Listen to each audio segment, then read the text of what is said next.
165 জন নতুন counting observer ও 77 জন police observer নিয়োগ কমিশনের। 165 বিধানসভার গণনা কেন্দ্রের এই কাউন্টিং অবজারভারদের মোতায়েন করা হবে। একাধিক গণনা কক্ষ রয়েছে, এমন গণনা কেন্দ্রে মোতায়েন করা হবে। গণনা কেন্দ্রের নিরাপত্তা জোরদার করতে মোতায়েন করা হবে অতিরিক্ত পুলিশ অবজারভারদের। নিরাপদ, শান্তিপূর্ণ, ভয়মুক্ত, স্বচ্ছ গণনা প্রক্রিয়ার জন্যই অতিরিক্ত অবজারভার নিয়োগ। কাউন্টিং ও পুলিশ অবজারভাররা সমন্বয় রেখে কাজ করবে, জানিয়েছে নির্বাচন commission. My order of 13th April never said central government or state government. It said at least one of them should be central government, depending on the situation. That order was challenged in the High Court, dismissed. Challenged on the Supreme Court on a Saturday by a special bench, again dismissed. So my order stood the test of time. My order was very practical and very independent order and equitable order.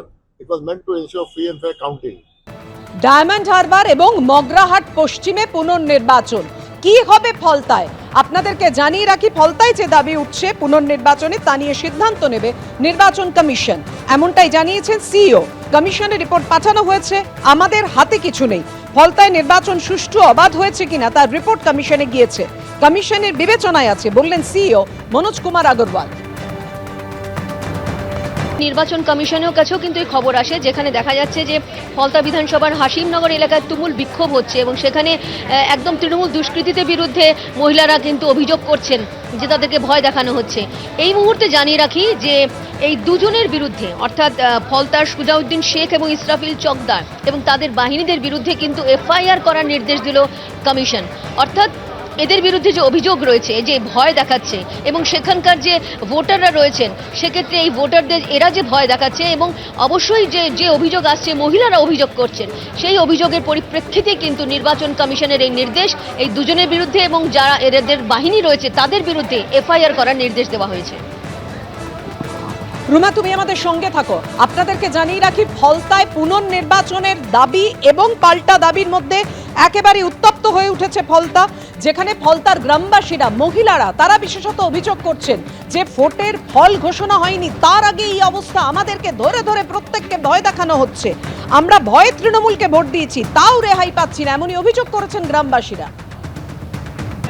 একটা লোককে ধরতে পারছে না কেন? ইসরাফিল চকদারকে কিসের জন্য ধরতে পারছে না?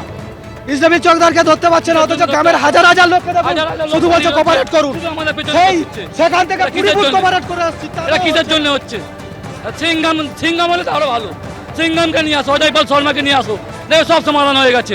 ভালো লাগছে না এইরকম ভাবে রাস্তায় এই যে সমস্যাগুলো সৃষ্টি হচ্ছে, এগুলো আমাদের পছন্দ হচ্ছে না। আমরা আমাদের নিরাপত্তাহীনতায় ভুগছি, আমাদের নিরাপত্তা দরকার আছে। হলো আগেও হয়েছে, এবছরে বেশি হচ্ছে, এখনো গণনা তাও হয়নি, গণনা হয়নি তাতেও এই অবস্থা, গণনা হলে তাহলে কি হবে? গ্রামবাসীরা তারা যেহেতু প্রধান আমরা জানি, কিন্তু না বলে রোডে ঢুকে অত্যাচার করা সেটা তো ঠিক নয়। গতকাল করেছে, আরো আগে ভোটের দিনেও একটু কালকে তো আপনারা রাস্তায় নেমেছিলেন, অবরোধ করেছে, আবার গতকাল সকালবেলাই করেছে তো, হ্যাঁ তারপরে রাত্রে করেছে। এবিপি আনন্দ, এগিয়ে থাকে, এগিয়ে রাখে।